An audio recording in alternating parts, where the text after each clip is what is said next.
एक जो प्रोपोर्शन एक इशू आ रहा था कि ये कुछ कैंडिडेट्स जो करीब पूरे जो हमने 4,750 सेंटर पे 24 लाख लोगों के लिए कराया था, उसमें 6 सेंटर्स से करीब 1600 बच्चों का इशू आ रहा था कि इनके जो है मार्क्स, और उसमें पर्टिकुलरली एक सेंटर के बच्चों के मार्क्स ज़्यादा बढ़ गए हैं।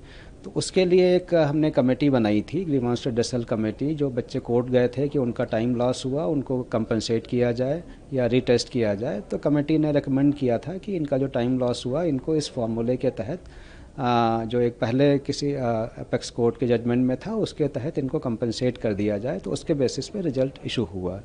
अब जो है इसमें एक सेंटर से ज़्यादा आ रहे हैं बच्चे, इस तरीके का इशू है। तो इन सबको जो हमारी कमेटी थी उनको जो रिकमेंडेशंस दी थी उनको फिर से हमने एक हाई पावर्ड कमेटी बनाई है, एक रिटायर्ड जो यूपीएससी के चेयरपर्सन हैं उनकी अध्यक्षता में, वो इनको पूरा इसको देखेगी और जो ये इश्यूज हैं 1600 बच्चों के 6 सेंटर के, और उनको उसके बारे में अपनी रिकमेंडेशन देंगी। और जो पूरे मतलब 23 लाख बच्चों का है और ये जो 1600 बच्चे हैं, इन दोनों को आश्वस्त यही किया जाता है कि एग्ज़ाम जो कंडक्शन हुआ वो पूरी तरीके से अच्छा हुआ, कहीं पे कोई इंटीग्रिटी कंप्रोमाइज़ नहीं हुई है। जो इशू ये 1600 बच्चों के कंपनसेटरी मार्क्स देने का है, इसको रिविजिट करेंगे और जो कमेटी रिकमेंड करेगी उसके आधार पर निर्णय लेंगे।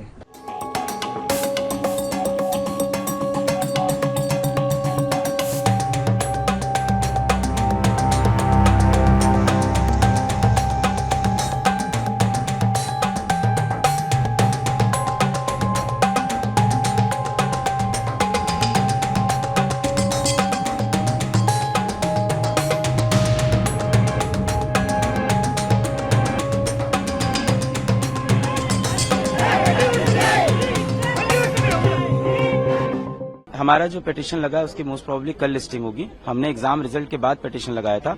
आज जिस पे बात हुई है वो पिटीशन पहले से लगा हुआ था, वो एग्जाम रिजल्ट से पहले 1 जून से लगा हुआ था, तो उस पे आज हियरिंग हुई है। हमने एग्जाम रिजल्ट के बाद किया है।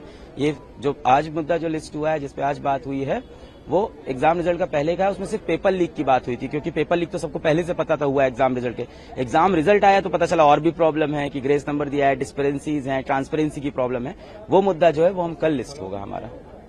तो क्या उम्मीद है सुप्रीम कोर्ट से? आज तो सुप्रीम कोर्ट ने कोई राहत नहीं दिया, काउंसलिंग कंटिन्यू। बिल्कुल नहीं, बिल्कुल राहत, इस चीज में कोई राहत नहीं। उन्होंने बोला नहीं हम काउंसलिंग को होल्ड पे नहीं डालेंगे, पर एनटीए से जवाब मांगा है। उन्होंने जो ये बोला है sensitivity of the exam is compromise, ये दिखा रहा है कि हाँ कहीं ना कहीं एग्जाम की जो पूजनीय स्थिति थी उसमें कोई कॉम्प्रोमाइजेशन हुआ है और एनटीए से एक ऑफिशियल जवाब मांगा है। पर यह मुद्दा सिर्फ पेपर लीक के बारे में था। हमारा जो मुद्दा है वो पूरा ग्रेस नंबर के अराउंड, ट्रांसपेरेंसी के अराउंड और पेपर लीक दोनों के अराउंड है। तो वो मुद्दा कल आएगा, तो I think honourable supreme court को हम लोग और चीजें प्रेजेंट करेंगे जो अभी शायद हाईलाइट नहीं हुई है।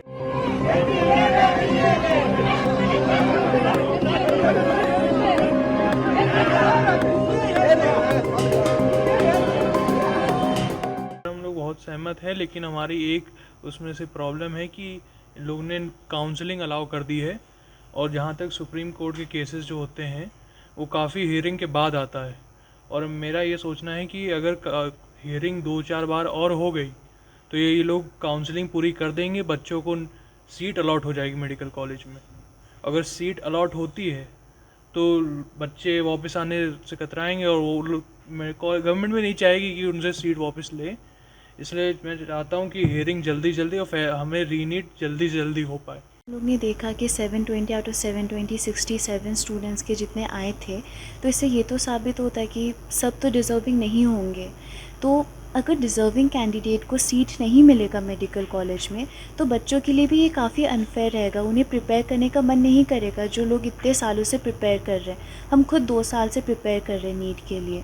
तो और फ्यूचर नेशन के लिए भी उतना अच्छा नहीं है कि अगर मेडिकल डॉक्टर्स अगर उतने अच्छे नहीं बन पाए तो हम यही चाहेंगे कि अगर रीनीट हो और सुप्रीम कोर्ट इसमें प्रॉपर वेरिफिकेशन करते हुए डिसीजन ले तो बच्चों का फ्यूचर भी सिक्योर होगा और नेशन को भी ऑथेंटिक डॉक्टर्स मिलेंगे। कितना फ़र्क पड़ेगा?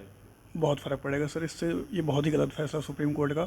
पहली बात तो जब चीज़ें इतनी खुलेआम हैं कि घोटाले हुए थे, पटना हाई कोर्ट में दलीलें दी गई थी, पटना पुलिस ने 9 लोगों को पकड़ा था, बहुत सारे प्रूफ थे। सीधा ही रीनीट करवाना चाहिए था, इस पेपर को कैंसिल करना चाहिए था, रिज़ल्ट रद्द करना चाहिए था।